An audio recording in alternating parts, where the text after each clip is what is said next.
Hey guys. Yes, ni Kingambari sound hapa hivi G-Town Entertainment. Yeah. Kumbuka niko na Kingman Condeilas hapa. Siku zombo. Na kuna doba fulani ambayo imetoka inaitwa Indo Chorus. Wanajiuliza Indo Chorus hii doba kwani ikoje, rada yake ni gani? Manze, Hii Indo Chorus, hiyo ndo chorus ya hiyo doba. So manze, ukifuatilia sana ndo utazidi kuelewa sana, unaona? kabisa. Alafu wale marapa wa East manze, big up sana kina Toxic. Wasanii wengi kama kinasikia Virusi Mbaya, kwanza tunakusaka man. Big up yourself. Kolapo ikam manze, tupige kitu moja hapo safi man. Yeah. Sasa jitambua, hebu ingia hapo G-Town Entertainment. Bado utufuatilie, subscribe, comment, fanya kila kitu hapo man. Tuko social media platform zote hapo hivyo, fuatilia. EP imetoka. Yeah. So now tunangoja album. Sisi ni wale wasanii tuko ground. Bado hujatoka. Tuna need your support, our fans.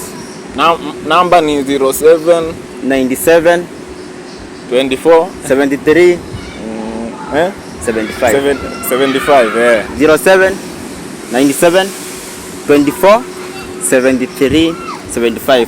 Hadi ukiingia WhatsApp unaweza tulinga hapo WhatsApp, bado unaweza ingia pale Facebook, unaweza tupata hapo YouTube, bado unaweza kupata G-Town Entertainment Kenya. Kuna underscore hapo. Bado unaweza ingia kwa my account Kingman Condeilas, subscribe, share, comment, like.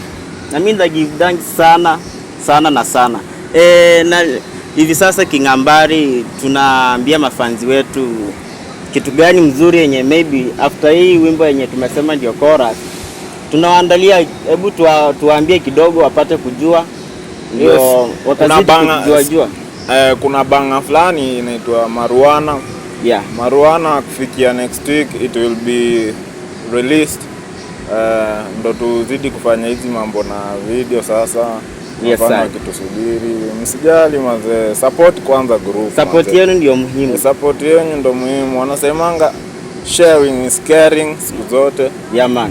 Hii ni Mbogi matokea. Mbogi new man. Mtumbex ndio venye unasikia kwa doba. Keep support. Watu wawili. Keep support. Sisi na give thanks tu kwa side zote Nairobi, street zote Nairobi bado. Uko Kayole tunawatambua, marapa wote tunawatambua, wale wenye Kibera bado. Kibra bado kuna masela wangu, Popi Genje wako hapo. Marapa wa East bado tunawatambua. Alafu studio ya Made in Kibira ile Flex on the Beat bado tena kutambua sana, hata kama hujafanya project na wewe, lakini mzee through that man. Wewe jamani mbaya kuna maproducer huko nje wamejificha tu, ni vile tu tujionekana, so wazidi kufuatilia ndo watuone sana, tuzidi kufanya kazi na tuenda mbele. Wagwan G-Town Entertainment _Kenya. Ni Kingambari mimi. Ni mana Kingman Condeilas. Thanks man. Niko inadiaji. Siku zombo. Yeah. Wagwan.